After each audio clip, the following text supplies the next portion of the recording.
இந்த வீடியோவை என்னோட லைஃப்ல நடந்த ஒரு ரியல் டைம் இன்சிடென்ட்ல ஸ்டார்ட் பண்றேன். என்னோட புது ஆஃபீஸ்ல கொலீக் கிட்ட நான் நம்ம சேனலை ப்ரோமோட் பண்ணிட்டு இருந்தேன். உங்களுக்கு இந்த ஸ்டாக் மார்க்கெட் இன்வெஸ்டிங் மேல இன்ட்ரெஸ்ட் இருந்துச்சு அப்படின்னா நம்ம சேனலை சப்ஸ்கிரைப் பண்ணிக்கோங்க அப்படின்னு சொல்லிட்டு ப்ரோமோட் பண்ணிட்டு இருந்தேன். அப்ப அவர் என்ன சொன்னார்னா, என்னால இந்த இன்வெஸ்ட்மெண்ட்லாம் பண்ண முடியாது. ஏன்னா என்கிட்ட அந்த அளவுக்கு பணம் இருக்கவே இருக்காது. எவ்ரி மந்த் சேலரி வந்தோடனே நான் கிட்டத்தட்ட ஜீரோங்கிற ஸ்டேட்டுக்கு போயிடுவேன் அப்படின்னு சொன்னாரு. என்னால அது நம்பவே முடியல. ஏன்னா என்னோட ஒரு 3-4 இயர்ஸ் அதிகமான எக்ஸ்பீரியன்ஸ் இருக்கிற ஆள் அவரு, சீனியர். ஸோ அதனால என்னாலேயே இந்த அளவுக்கு சேவ் பண்ண முடியும் போது அவரால் ஏன் இந்த மாதிரி இன்வெஸ்ட் பண்ண முடியாது அப்படிங்கிறத கேட்கும்போது தான் எனக்கு ஒரு ரியாலிட்டி என்னங்கிறது புரிய வந்துச்சு. அவரு கிராமத்துல இருக்கிற ஒரு பர்சன் பேச்சுலர் லைஃபை இங்க சென்னையில வந்துட்டு இருக்காரு. ஸோ அவரோட லிவிங் எக்ஸ்பென்சஸே அவரோட சேலரியை தாண்டி போயிட்டு இருக்கு அப்படிங்கிறத பார்க்கும்போது இந்த மாதிரியான பேச்சுலர்ஸ்க்கு எப்படி ஒரு சேவிங்ஸ் அண்ட் இன்வெஸ்ட்மெண்ட் ஐடியாஸ் கொடுக்கலாம் அப்படிங்கிறதுக்காக தான் இந்த வீடியோ. ஸோ இந்த வீடியோல ஃபர்ஸ்ட் நீங்க வில்லேஜ்ல இருந்து சிட்டிக்கு மூவ் ஆன் ஆகிறது யூஸ்ஃபுல்லா, ஏன்னா நீங்க வில்லேஜ்ல அதிகமா சேவ் பண்ண முடியும் அப்படிங்கிறப்ப சிட்டில வந்து அதை தாண்டி நீங்க என்ன பர்ஃபார்ம் பண்ண முடியும் அப்படிங்கிறத பார்க்கலாம். அண்ட் இதோட ஃபாலோ அப் வீடியோவா ஒரு 10 ஸ்டெப்ஸ் பார்க்கலாம். அந்த 10 ஸ்டெப்ஸ்ல உங்களுடைய பேச்சுலர் லைஃப்ல எப்படி சேவ் பண்ணலாங்கிற வழிகளையும் பார்க்கலாம். ஸோ நீங்க ஒரு பேச்சுலர் லைஃப் வந்துட்டு இருந்தாலுமே சரி, அதை தாண்டி வந்துட்டாலுமே சரி, இந்த டெக்னிக்ஸ் எல்லாமே உங்களுக்கு ரொம்பவே ஹெல்ப்ஃபுல்லா இருக்க போகுது. நம்ம சேனலை சப்ஸ்கிரைப் பண்ணிட்டு இந்த வீடியோவை லைக் பண்ணிக்கோங்க. ஃபைனான்ஸ் நிட்ஸ்ல கண்டிப்பா உங்க டைம் வேல்யூ பண்ணப்படும். ஸோ இப்போ இந்த வீடியோக்காக பர்சன் எக்ஸை நம்ம எக்ஸாம்பிளாக எடுத்துக்கலாம். இவர் அவரோட ரிமோட் வில்லேஜ்லேயே வாழ்ந்துட்டு இருந்தாரு அப்படின்னா ஒரு 6,000 to 8,000 மட்டும் தான் சம்பாதிச்சிருக்க முடியும். அங்கே இவருக்கு ஒரு நார்மல் அக்ரிகல்ச்சர் ஒர்க்கோ, கார்பெண்டர் ஷாப் ஒர்க்கோ, அவர் ஒரு பெயிண்டர் மாதிரியான ஒர்க் தான் கிடைச்சிருக்கும். அதுலேருந்து மந்த்லி 6 to 8K தான் சம்பாதிக்க முடியும். இந்த 6K அவங்களுக்கு ஒரு மோர் தென் எனஃபான ஒரு லைஃபை கொடுக்குது அப்படின்னா அதுதான் என்னால் நம்பவே முடியல. ஏன்னா மோஸ்ட்டாக அந்த கிராமத்தில் எல்லாருமே அவங்களுடைய வீடை சொந்தமாக வச்சுருப்பாங்க. அண்ட் அங்கே ஒரு லேண்ட் கண்டிப்பாக இருந்திருக்கும். அந்த லேண்ட்லேருந்து கல்டிவேட் பண்ணுற ஃபுட்டு வச்சு அவங்களுடைய ஃபுட் எக்ஸ்பென்சஸ் மோஸ்ட்டாக முடிஞ்சு போயிடுது. அதை தாண்டி வேறு எக்ஸ்பென்சஸ் இருந்தாலுமே அந்த ஃபுட் எல்லாமே சிட்டியோட கம்பேர் பண்ணும்போது ரேட் ரொம்பவே கம்மி தான்.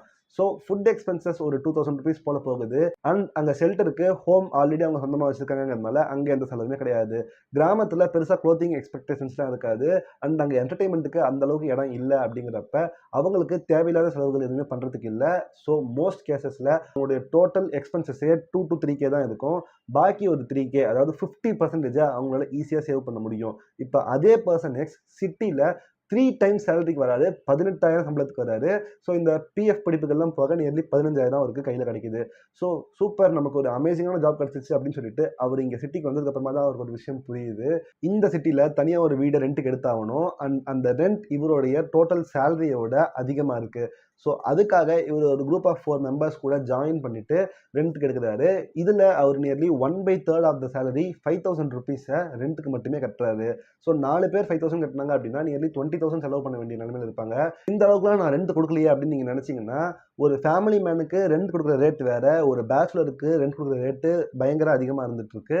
ஸோ அதனால நியர்லி இந்த அளவுக்கு அவர் ஸ்பெண்ட் பண்ண வேண்டிய நிலைமையில இருக்காரு. அடுத்தது அவருடைய ஃபுட் எக்ஸ்பென்சஸ் நியர்லி ஒரு 5 to 6K அவருக்கு இந்த ஃபுட் எக்ஸ்பென்சஸ் செலவு பண்ண வேண்டியது இருக்கு. இதுக்கான முக்கியமான காரணம், என்னதான் அவர் ஒரு நல்ல கார்ப்பரேட் வேலையில் வந்து ஐடியோ ஃபைனான்ஸில் ஜாயின் பண்ணியிருந்தாலுமே அவர் எவ்ரிடே ஏர்லியாக எழுந்து தான் கிளம்ப வேண்டியது இருக்கு. அதை விட சீக்கிரமாக எழுந்து இவரால் எவ்ரிடே குக் பண்ண முடியாது. இவர் குக் பண்ணாலுமே கூட இருக்கிற 3 ரூம்மேட்ஸும் கோஆப்ரேட் பண்ண மாட்டாங்க. அப்படிங்கிறதுனால இவருக்கு குக் பண்ணுற ஒரு இன்ட்ரெஸ்ட் இல்லாமல் இருந்துட்டு இருக்கு. ஸோ இதனால எவ்ரிடே லஞ்ச் டைமில் ஒரு 70 to 100 rupees கிட்ட அவருடைய லஞ்சுக்கு செலவு பண்ணிட்டு இருக்காரு. அட்லீஸ்ட் வீக்லி ஒரு 3 times யூஸ் பண்ணிடுறாருன்னு வச்சுப்போம். பாக்கி 2 times அவர் குக் பண்ணிட்டு போறாருன்னு வச்சுக்கலாம். இந்த டெய்லி சாப்பாடு தவிர எவ்ரி வீக்கெண்ட் ஏதாச்சும் நல்லதாக சாப்பிடணும் அப்படின்னு நினைப்பாங்க. ஸோ அதனால நிறைய ரெஸ்டாரண்ட்ஸ்க்கு ஸ்விக்கி மாதிரியான இடங்கள்ல ஆர்டர் பண்ணி இவங்களுக்கு எக்ஸ்பென்சஸ் ஆகுது. அண்ட் டின்னருமே சம்டைம்ஸ் இவங்களால ஒர்க்லேருந்து லேட்டாக வராங்க அப்படின்னா அந்த நேரத்தில் டின்னருமே இவங்க தனியாக ஆர்டர் பண்ணி சாப்பிட்றதுனால நியர்லி இந்த அளவுக்கு அதிகமாக தான் இருந்துட்டு இருக்கு இவங்களுடைய ஃபுட் எக்ஸ்பென்சஸ். இதை தாண்டி அவங்க வீட்டில் பண்ணக்கூடிய குக்கிங்க்கு தேவையான கிராசரிஸ் அண்ட் வெஜிடபிள்ஸ்க்கெல்லாமும் இந்த எக்ஸ்பென்சஸ் சேர்த்து தான் சொல்கிறேன். நியர்லி 2/3 ஆஃப் தேர் எக்ஸ்பென்சஸை அவங்களுடைய ஃபுட் அண்ட் ஷெல்டருக்கு மட்டுமே செலவு பண்ண வேண்டியது இருக்கு. பட் ஒரு கார்ப்பரேட் உலகத்துக்குள்ள வந்துட்டீங்க அப்படின்னா நீங்க உங்களுக்கான ஒரு தனி ட்ரெஸ்ஸிங் ஸ்டைல் வச்சிருக்கணும். அதுக்கான தனி ஆர்கனைஸ்டு ஒர்க்கெல்லாம் நீங்க பார்க்கும்போது அந்த ட்ரெஸ்ஸிங்க்கு அதிகமான எக்ஸ்பென்சஸ் செலவு பண்ண வேண்டியது இருக்கும். இதை தவிர கரண்ட் பில்ஸாக இருக்கட்டும், ரீசார்ஜாக இருக்கட்டும், கேஸு, அப்புறம் இங்கேருந்து ஆஃபீஸ் டு ஹோம் போகக்கூடிய பெட்ரோல் எக்ஸ்பென்சஸ்ன்னு சொல்லிட்டு எக்கச்சக்கமாக அவங்களுக்கு எக்ஸ்பென்சஸ் இருக்கு. இது எல்லாத்தையுமே மேனேஜ் பண்ணிட்டா கூட இவங்க எவ்ரி வீக்கெண்ட் கண்டிப்பாக அவங்களுடைய சொந்த ஊருக்கு போகணும்னு நினைப்பாங்க. அவங்க அம்மா அப்பாவை பார்க்கணும்னு நினைப்பாங்க. ஸோ அட்லீஸ்ட் மந்த்லி ட்வைஸ் ஆச்சு அவங்களுடைய சொந்த ஊருக்கு போகும்போது அதுக்கு ட்ரெயினில் தக்கல் டிக்கெட் புக் பண்ணி இவங்களுக்கு நியர்லி ஒரு 3,000 to 4,000 போயிடுது. இதெல்லாம் தாண்டி மோஸ்ட் கேசஸில் அவங்க கையில் அவங்களுடைய சம்பள பணம் பாக்கி இருக்கவே இருக்காது, ஜீரோ. அதை தாண்டி இருந்தாலுமே அதை கொண்டு போயிட்டு அவங்களுடைய அம்மா அப்பாவுக்கு அந்த பணத்தை கொடுத்துடுவாங்க. இதுக்கான ரீசன், எஸ் நான் அங்கே சிட்டியில் போய் சம்பாதிக்கிறேன் இந்தாங்கன்னு சொல்லிட்டு கொடுக்கணுங்கிறதுக்காக தான் அவங்க போகிறாங்க.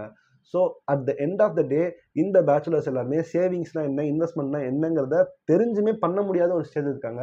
ஸோ இவங்களுக்கு கண்டிப்பாக நம்ம ஒரு சில சேவிங் ஸ்டெப்ஸ் தரணும் அப்படிங்கிறதுனால தான் இந்த வீடியோவை நான் பண்ணிட்டு இருக்கேன். பட் அதுக்கு முன்னாடி ஒருவேளை இவங்க அங்கே வில்லேஜ்லேயே இருந்தாங்கன்னா இதை விட பெட்டராக சம்பாதிச்சு சேவ் பண்ணியிருக்க முடியுமே, அங்கே வில்லேஜ்லேயே இன்வெஸ்ட் பண்ணிட்டு ஈஸியாக பணக்காரன் இருக்க முடியும். ஏன்னா அங்கே இருக்கக்கூடிய லிவிங் லைஃப் ஸ்டைலே ரொம்பவே கம்மியான எக்ஸ்பென்சஸ் தான் ஆகுதுங்கிறப்ப வில்லேஜில் இருக்கிறது பெட்டரா சிட்டியில் இருக்கிறது பெட்டரா அப்படிங்கிற கொஸ்டின்குள்ள நம்ம வந்தோம் அப்படின்னா ஆப்வியஸாக சிட்டியில் இருக்கிறது தான் பெட்டர். அதுக்கான ஒரு முக்கியமான ரீசன் என்ன அப்படின்னு பார்த்தீங்கன்னா 2 ரீசன்னால தான் மோஸ்ட் பேச்சுலர்ஸ் அவங்க வில்லேஜ்லேருந்து சிட்டிக்கு மூவ் ஆன் ஆகுறாங்க.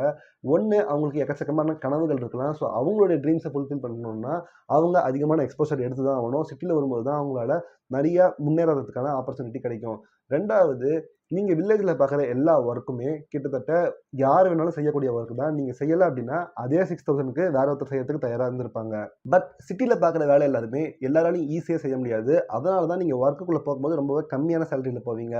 பட் ஒரு மீன் டைமில் நீங்கள் ஒர்க்கை ரீசனபிளாக பண்ணிங்கனாலே போதும். அட்லீஸ்ட் நீங்கள் வேறு கம்பெனியில் போயாச்சு அதிகமாக சம்பாதிக்க ஆரம்பிக்கலாம். இதுக்கு பேர் தான் நார்மல் ஒர்க் அண்ட் கெரியர் க்ரோத்னு சொல்லுவாங்க. நீங்கள் ஸ்டார்டிங்கில் ரொம்பவே கம்மியாக சம்பாதிச்சாலும் வருஷங்கள் போக போக உங்களுடைய ஸ்கில் செட் டெவலப் ஆகும். அண்ட் அந்த ஸ்கில் செட்டை நீங்கள் விற்கிறது மூலமாக உங்களால் ஈஸியாக ஒரு 50,000 to 80,000 கூட நீங்கள் சம்பாதிக்க முடியும். ஸோ இந்த 80,000ல் நீங்கள் ஒரு 10 years கிட்ட சிட்டியில் வாழ்ந்தீங்கனாலே போதும்.